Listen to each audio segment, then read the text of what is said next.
all that. We are now working on that. We would then, of course, need very much the support of the Commission of being not just impacting the legislation, but actually in implementing. But I'd like to give the floor to Mr. Savaka. I would appreciate if you could also, there's a package of about 214 million for the period 2008-2014 that is foreseen for development cooperation with Angola, and probably going to areas of governance, democracy, and rights, support for institutional reform, human and social development, including rural development, demand. So how do you evaluate? Is this money really being used? Is this money being that do you see improvement?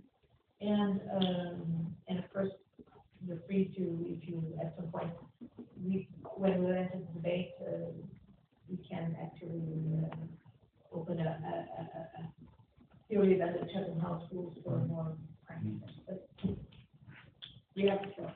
Thank you very much, and thank you for inviting us. I will structure my preliminary remarks in three short headings. First, the importance of Angola first, and where we see the country as such at this stage. Secondly, briefly on the challenges of the issues which are of our concern today, that's human rights and economic governance of corruption. And thirdly, and most importantly, how the European Union, let's say, reacts to it and is in dialogue with the Angolan authorities on these issues.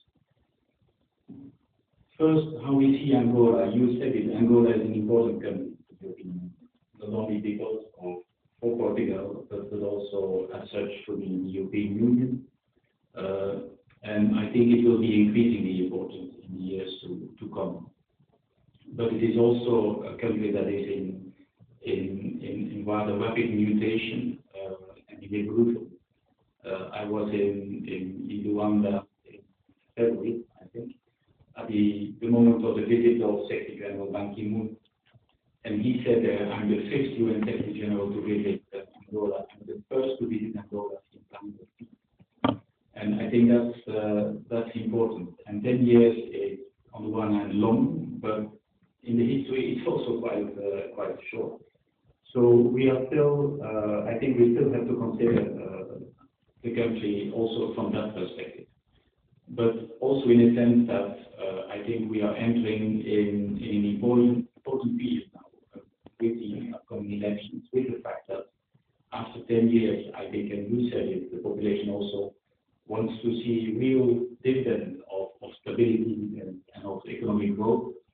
And I think the authorities in Luanda are increasingly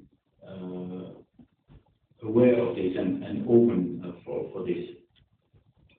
And the elections of this year, as I said, in that respect, will also be important. Secondly, the challenges, I think our colleague from Amnesty International, I think, listed the challenges in the area of human rights. So I don't need to complement that. I think what I would like to complement in this respect is two elements. First,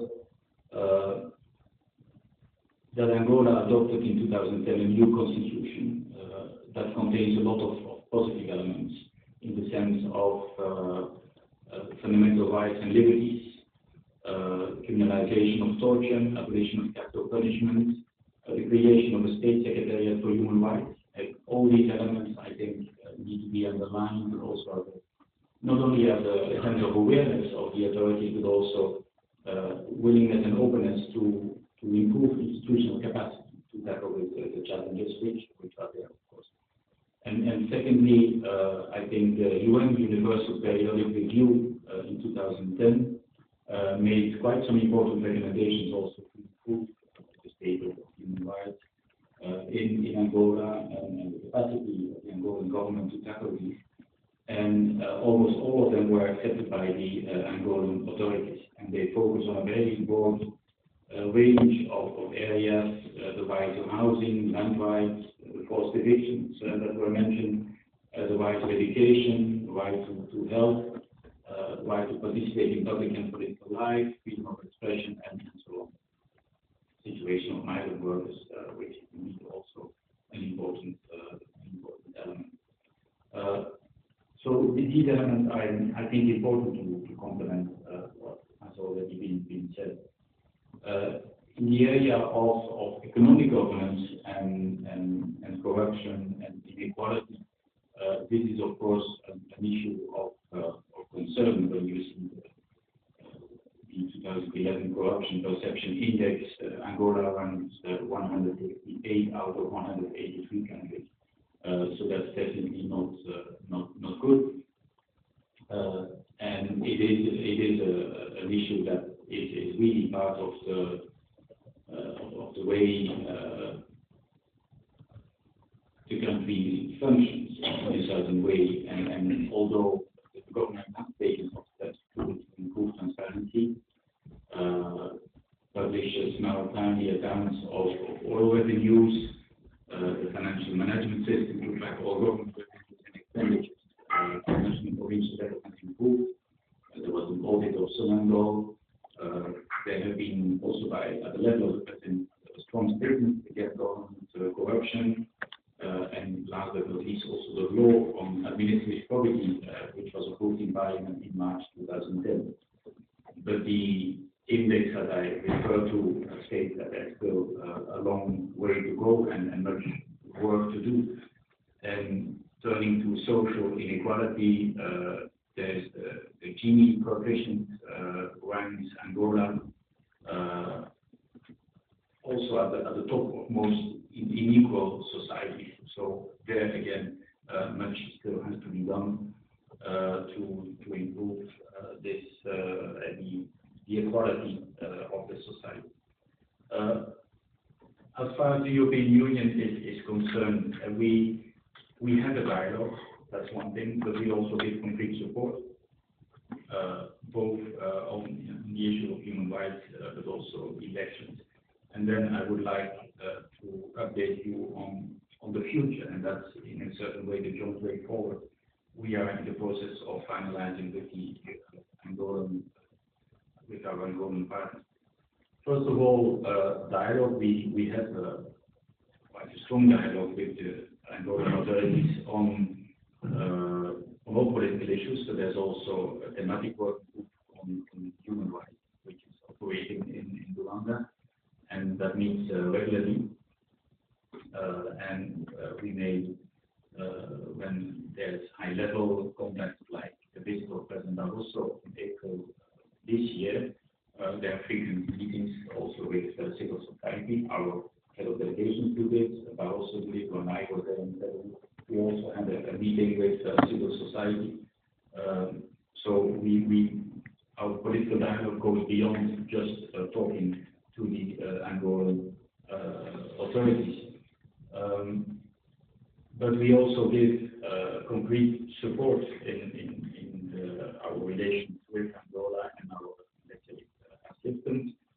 Under the 9th and 10th EDF programs of support to non-state actors, we, together with the thematic budget lines of the European Instrument for Human Rights and Democracy, more than 10 million euros was devoted to allow the reinforcement of capacity of non-state actors in different areas, including democracy and human rights. We have also supported financially the participation of Angolan human rights defenders in the 2010 Universal Periodic Review I referred to earlier. And we, with the Angolan authorities, we support under the 10th EDF National Indicative Program, also support to governance, both economic and institutional reforms, involving the modernization of public administration, decentralization, local governance, support to the justice sector, which is critical in the human rights area, and the strengthening of public finance management.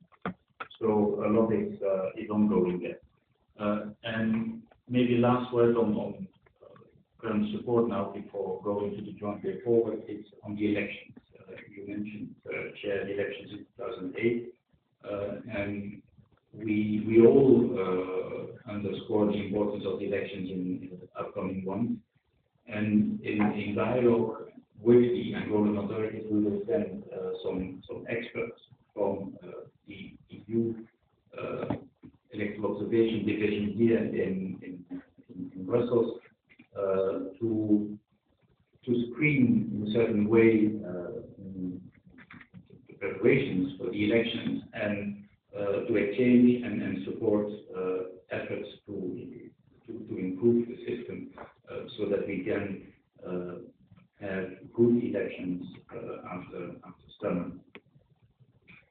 Final word on the joint way forward.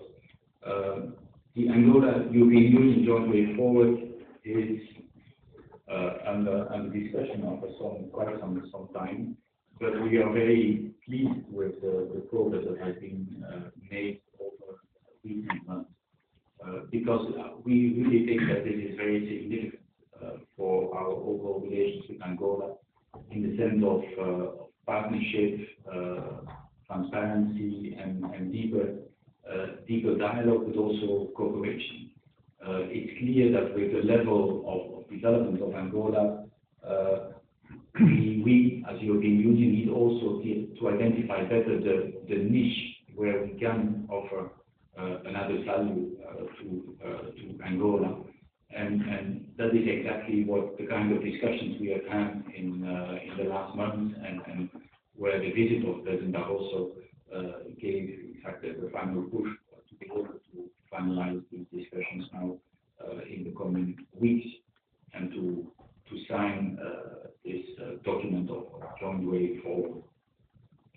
And the issues of good government and human rights are very prominent